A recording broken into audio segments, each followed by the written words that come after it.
Previously on Gears. Get into the world of Formula One right here on Gears. There is, this actually all happened on Saturday before the race. Now, if you followed Formula One during the course of the season, you would have noticed that Fernando Alonso in the majority of races has either qualified fourth or fifth being most of the time his number that he's qualified in, purely because that is the limits that the car will get him to. The car is just not good enough on single lap pace. So when you know how difficult it is, and he's racing in India over this last weekend, he puts the car in fifth place, and Pat Fry, the team's technical boss, comes out and says the results reflect our current potential.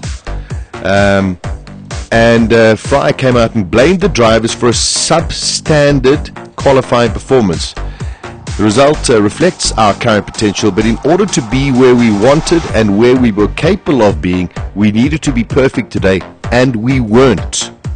Now, if you're a racing driver, and you're Fernando Alonso specifically, and somebody says, well, we weren't perfect, you'd get a little bit upset.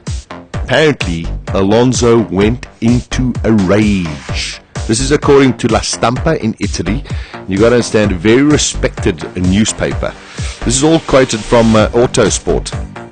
Apparently, Stefano Domenicali tried to calm him down. The discussion continued until 1 o'clock in the morning. At one stage, Alonso was going to send a tweet to his 1.2 million followers with the words saying, the key aerodynamic components at the rear of this Ferrari are still the same that they were in May. So it was now how vuss he was. Eventually, he goes and races, finishes second, so maybe not as, maybe calm down a little bit, but you've got to understand the frustration that Alonso must be going through, knowing that his ability could win the championship. And even though the team are saying, what an extraordinary driver, the world's going, what an incredible driver, etc., etc., Ferrari are not giving him the car anymore. They need to give him the car. Moving on. Red Bull expect Mark Webber to toe the team driver title line with 3 races to go.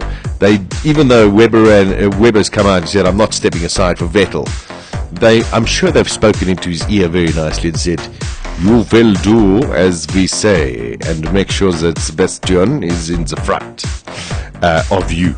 Well, we'll see. I definitely think that one is something that Mark Webber will have to do.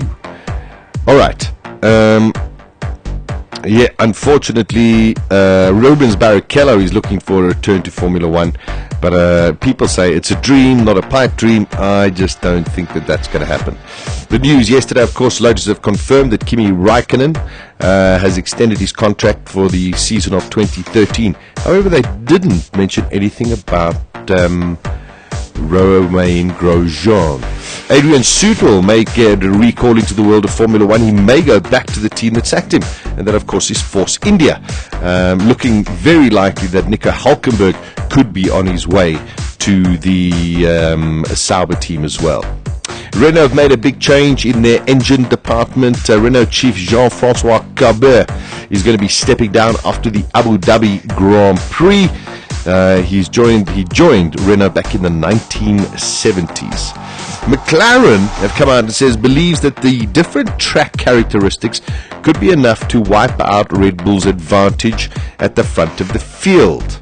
Now, if McLaren are saying that Red Bull's dominance is track specific, then the last 4 tracks have been very specific to Red Bull. Also, lest we forget that Sebastian Vettel won his first Formula One title at the Abu Dhabi Grand Prix, which takes place this coming weekend. Don't forget, in that race, the title was between Webber and Alonso. That was the title was between Webber and Alonso, with an outside chance of Sebastian Vettel. And what happened? Sebastian Vettel went on and won the race and won the championship. There and then. So don't count your chickens before they hatch. Also, final news back to Ferrari. I think this is very, very philosophical and rather diplomatic from Stefano Domenicali, the Ferrari boss. He says there's no point in his team crying over the fact that it does not have the fastest car in Formula One at the moment.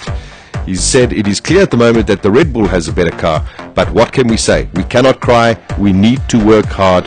Full stop. He says, I've said to my team, listen, in 1982 in the World Cup of Football, our team, Italy, was not the strongest, but we won the title. We have the luxury of having Fernando with us, who is the number one driver. So it is something we will do and fight up until the end. There we go, from the mouth of Stefano Domenicali. That's a quick look at Formula One headlines today. At the next intersection, turn on Gears with Sasha Martinengo. weekdays from 12 to 2 p.m. Central African Time.